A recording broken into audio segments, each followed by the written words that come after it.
الحمد لله رب العالمين، الصلاة والسلام على سيد المرسلين، أما بعد فأعوذ بالله من الشيطان الرجيم.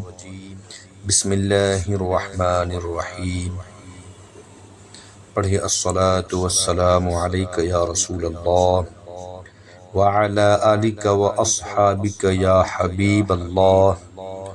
الصلاة والسلام عليك يا نبي الله وعلى آلك وأصحابك يا نور الله صلی اللہ تعالی علیہ وسلم. فرمان آخری نبی صلی اللہ تعالی علیہ وسلم ہے، تم جہاں پر بھی رہو مجھ پر درود پڑھو کیونکہ تمہارا درود مجھ تک پہنچتا ہے. صلو علی الحبیب صلی اللہ علی محمد صلی اللہ تعالی علیہ وسلم. آج میں جس موضوع پر گفتگو کرنے کی سعادت حاصل کروں گا وہ موضوع یہ ہے 15 اگست کو کیا ہوا اور آزادی ہند میں علماء اہل سنت کا کیا کردار. 15 اگست یوم آزادی ہندوستان میں ہر سال 15 اگست کو قومی تعطیل کے طور پر منایا جاتا ہے. سن 1947 میں اسی تاریخ کو ہندوستان نے ایک طویل جد و جہد کے بعد مملکت متحدہ سے آزادی حاصل کی تھی. برطانیہ نے قانون آزادی ہند 1947 کا بل منظور کر کے قانون سازی کا اختیار مجلس دستور ساز کو سونپ دیا تھا. یہ آزادی تحریک آزادی ہند کا نتیجہ تھی جس کے تحت انڈین نیشنل کانگریس کی قیادت میں پورے ہندوستان میں تحریک عدم تشدد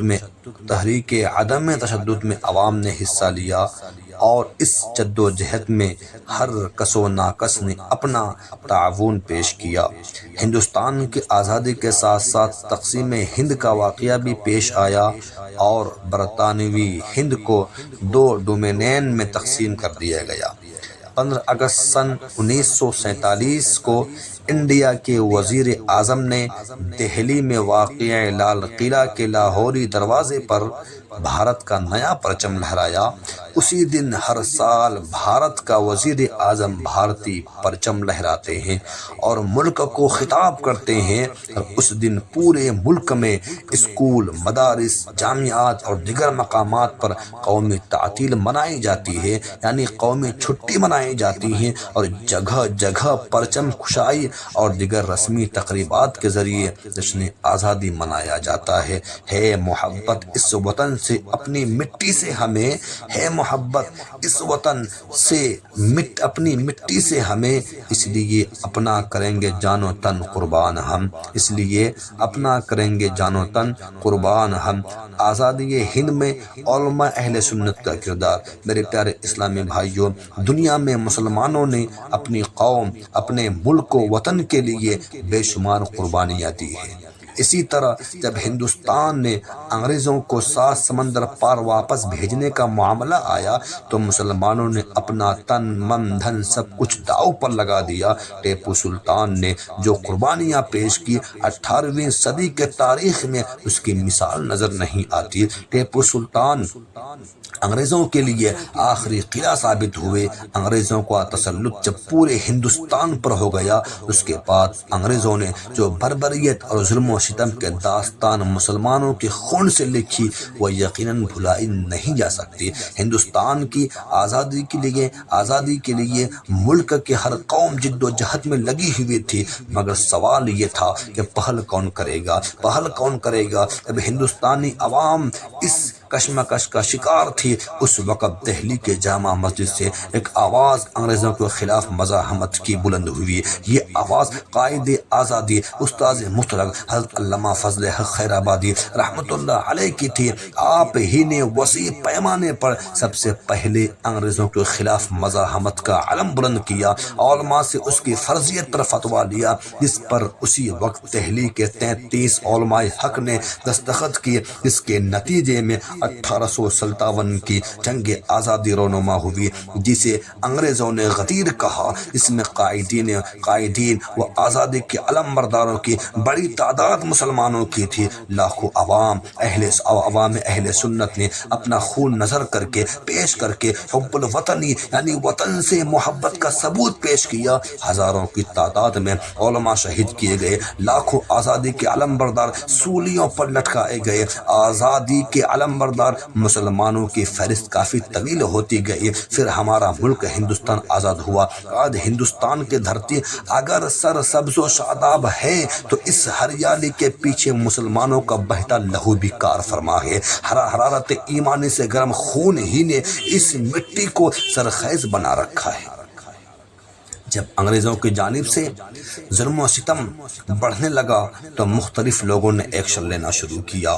اس وقت علامہ فضل حق خیر آبادی رحمۃ اللہ علیہ الور میں موجود تھے۔ الور سے آپ کو بلایا گیا۔ اب تک صرف چند فوجی بغاوت پر آمادہ تھے، لیکن علامہ فضل حق خیر آبادی جب تشریف لائے اور بادشاہ سے ملاقات کی اور دہلی کی با اثر شخصیت جزل بخت خاں کے ساتھ مل کر آپ نے لوگوں کو مزاحمت پر ابھارا۔ مزاحمت پر ابھارنے کی جو کوشش اور کاوش آپ کی رہی وہ کچھ اس طرح سامنے آتی ہے۔ علامہ فضل حق خیر آبادی نے دہلی کے جامع مسجد میں جو نماز جمعہ کے بعد سب سے پہلے انگریزوں کے خلاف ایک زبردست تقریر کی، اسی تقریر میں لوگوں کو انگریزوں سے جنگ پر آمادہ کیا، اس کی فرضیت و اہمیت سے روشناس کرایا۔ اس تقریر سے آپ نے عام مسلمانوں میں جنگ آزادی کے خاطر جوش و جذبہ پیدا کر دیا۔ اس کے ساتھ علامہ فضل حق خیر آبادی نے ایک دوسری کاوش یہ انجام دی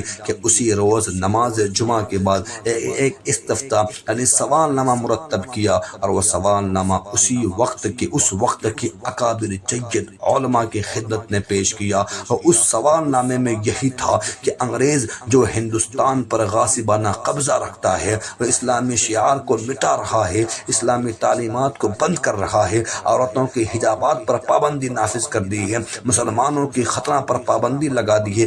کیا ایسے وقت میں مسلمانوں پر انگریزوں سے جنگ فرض ہے یا نہیں ہے؟ جب یہ استفتاء پیش ہوا، اس وقت جتنی اکابر علماء اہل سنت و جماعت جامع مسجد دہلی میں موجود تھے، ان سب نے فتویٰ دیا کہ آج کی حالات ایسی ہے کہ شریعت مطہرہ کی روشنی میں مسلمانوں پر انگریزوں سے جنگ کرنا فرض ہے۔ مولانا شاہ احمد اللہ مدارسی رحمۃ اللہ علیہ کو ہی دیکھ لے، آپ عالم ہی نہیں بلکہ شیخ طریقت بھی تھے۔ آپ کے ہزاروں مریدین تھے۔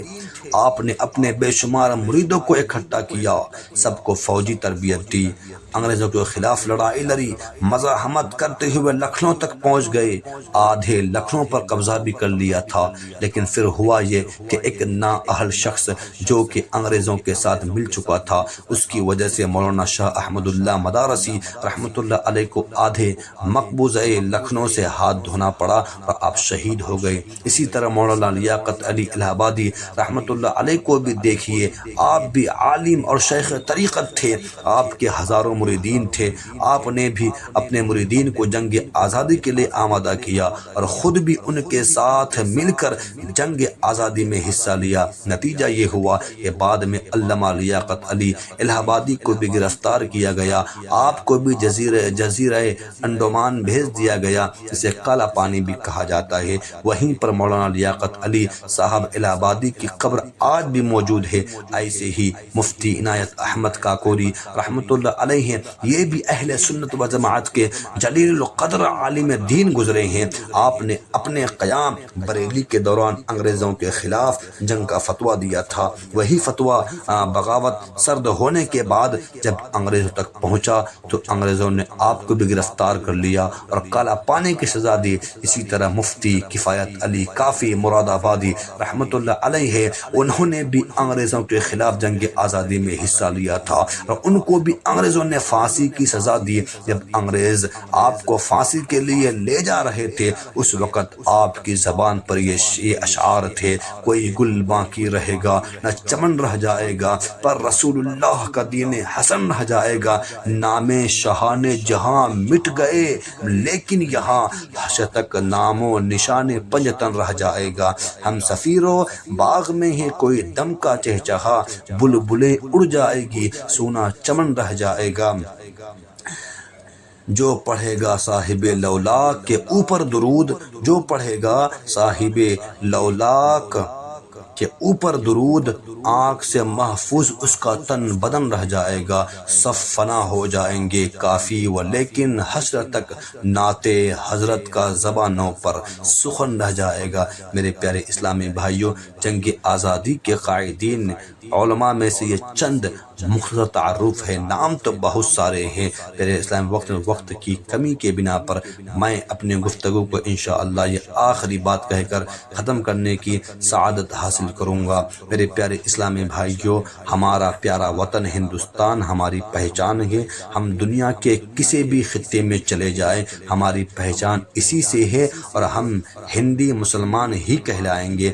یہ وطن ہمارے لیے ایک گھر کے مانند ہی نہیں بلکہ حقیقتاً ایک گھر ہے۔ وطن عزیز ہندوستان کی صورت میں اللہ کریم نے ہمیں جو نعمت دی ہے اس کا زبان سے شکر ادا کرنا اور عملی طور پر شکرانے کے تمام پہلو کو پیش نظر رکھنا بہت ضروری ہے۔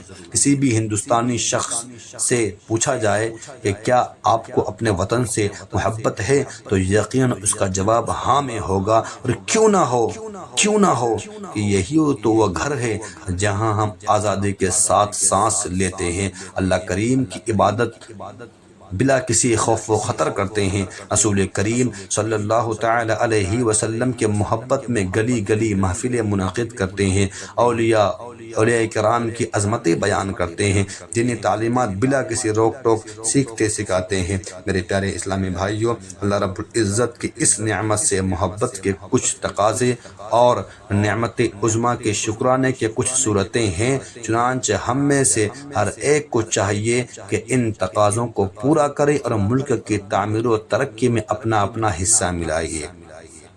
ہم شریعت کے دائرے میں رہتے ہوئے اپنے ملک ہندوستان کے قوانین پر عمل کریں، عمل کرتے بھی انشاءاللہ صبح تا قیامت تک عمل کرتے رہیں گے، مگر شریعت کے دائرے میں رہ کر ہم ہندوستان کے قوانین کو عمل کریں گے۔